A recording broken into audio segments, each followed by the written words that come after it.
আপনারা জানেন যে গতকালও রাজধানী ঢাকা সহ দেশের বিভিন্ন স্থানে শিক্ষার্থীদের বিক্ষোভে পুলিশ সহ আইন শৃঙ্খলা বাহিনীর হামলা, লাঠিচার্জ, গ্রেফতার, নির্যাতন চলেছে। শিক্ষার্থীদের আন্দোলন দমন করতে নৃশংস হামলায় শত শত ছাত্র জনতাকে হত্যার প্রতিবাদে গতকাল বৈষম্য বিরোধী ছাত্র আন্দোলন দেশপ্রেমী এই বিক্ষোভে ডাক দিয়েছিল। শিক্ষার্থীদের শান্তিপূর্ণ বিক্ষোভেও সরকার পুলিশ সহ আইন শৃঙ্খলা বাহিনী নিয়ে ন্যাক্কারজনকভাবে বাধা প্রদান করেছে এবং হামলা চালিয়ে লাঠিচার্জ, টিয়ার গ্যাস নিক্ষেপ করে শতাধিক নিরীহ শিক্ষার্থীকে গ্রেফতার করেছে। বিভিন্ন স্থানে শিক্ষার্থীদের একত্রিত হতে দেয়নি আইন শৃঙ্খলারক্ষী বাহিনীর সদস্যরা, ক্ষমতাসীন দলের ক্যাডাররা। দেশের বিভিন্ন স্থানে আইন শৃঙ্খলা বাহিনীর পাশাপাশি পাহারায় নামে আওয়ামী লীগ, ছাত্রলীগ, যুবলীগের সশস্ত্র ক্যাডার জমায়েত করে ভীতিকর সংঘাতময় পরিস্থিতি সৃষ্টি করেছিল সরকার।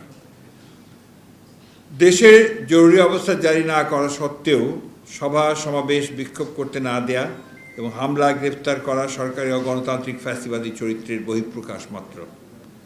বাংলাদেশ জাতীয়তাবাদী দল বিএনপির পক্ষ থেকে আমি ছাত্রদের শান্তিপূর্ণ বিক্ষোভে হামলা, দমন, নির্যাতন এবং অন্যায় আটকের তীব্র নিন্দা ও প্রতিবাদ জানাচ্ছি এবং অবিলম্বে আটককৃত শিক্ষার্থীদের নিঃশর্ত মুক্তি দাবি করছি। প্রিয় সাংবাদিক বন্ধুগণ, আপনারা নিজেরাই এই বিষয়গুলো কভার করেছেন, লিখেছেন যে আন্দোলনকারী ছাত্রদের যে 6 জন সমন্বয়ক তাদেরকে তুলে ডিবি অফিসে নিয়ে গিয়ে একটা যে নাটক তৈরি করা হয়েছে, সেই নাটকের যে বিষয়টা সেটা আপনারা নিজেরাই সবাই জানেন। আমি সেটাকে রিপিট করতে চাই না। শুধু কয়েকটা প্রশ্ন আমি আপনার জাতির কাছেই রাখতে চাই। সেটা হচ্ছে যে এই ধরনের ঘটনা ইতিপূর্বে আমরা রাজনীতিতে কখনো দেখিনি। আমরা দেখিনি যে ডিবি অফিসে বসেই সেই আটককৃত ছাত্রদেরকে যারা তুলে নিয়ে যাওয়া হয়েছে তাদেরকে দিয়ে একটা বক্তব্য, বিবৃতি প্রচার করানো হয়েছে, যেটা সম্পূর্ণভাবে ওই ছাত্রদের কেউই আপনারা সেটা গ্রহণ করেননি। আপনার ছাত্র যারা আন্দোলন করছেন তারা কেউই গ্রহণ করেননি। আপনি লক্ষ্য করে দেখবেন সেখানে একটা জিনিস নিশ্চয়ই আপনারা সবাই লক্ষ্য করেছেন যে নাহিদ যে সমন্বয়কারী আপনার পড়ছিল, আপনি যে দেখা হয়েছে তাদের সে যেভাবে বসানো হয়েছিল লম্বা করে, তার মধ্যে নাহিদ পরনে আপনার একটা লুঙ্গি ছিল, সেটাকে ঢেকে রাখার জন্য একটা খবরের কাগজ লম্বা করে পেতে দেওয়া হয়েছে।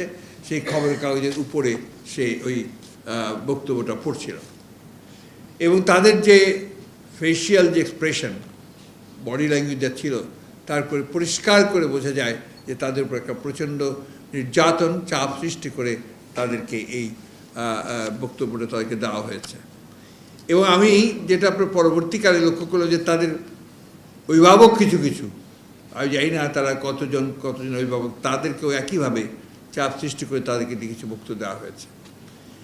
এবং আপনারা জানেন যে একটা খাবার নাটক করা হয়েছে, ডাইনিং টেবিলে বসে একটা খাওয়ার নাটক তৈরি করা হয়েছে। এটা আপনার ডিবি অফিসের অবশ্য একটা নামই হয়ে গেছে, আপনার ভাতের হোটেল হিসেবে একটা নাম হয়ে গেছে। তো এগুলো কখন কোন কনে হয়, যখন আপনার এক ধরনের ব্যাংক্রাপসি যখন আপনার সেই প্রতিষ্ঠানের এবং সরকারের মধ্যে এসে পড়ে। আপনার ডিবি আপনার একটা প্রতিষ্ঠান, যে প্রতিষ্ঠানটা আপনার সরকারের একটা অত্যন্ত গুরুত্বপূর্ণ একটি প্রতিষ্ঠান। সেই প্রতিষ্ঠানে একমাত্র দায়িত্ব কি শুধুমাত্র আপনার যারা আন্দোলন করছে, যারা গণতন্ত্রের জন্য সংগ্রাম করছে অথবা তাদের অধিকারের জন্য সংগ্রাম করছে তাদেরকে গ্রেফতার করে তাদেরকে নির্যাতন করা এবং তাদেরকে নিয়ে এই সমস্ত নাটক তৈরি করা? নিশ্চয়ই না। ডিবির আপনার সুনির্দিষ্ট দায়িত্ব, টার্মস অফ রেফারেন্স আছে তাদের কাজের, এবং সেটা সরকারি নির্দিষ্ট করেন, সেই দায়িত্বগুলো তাদেরকে পালন করতে হয়।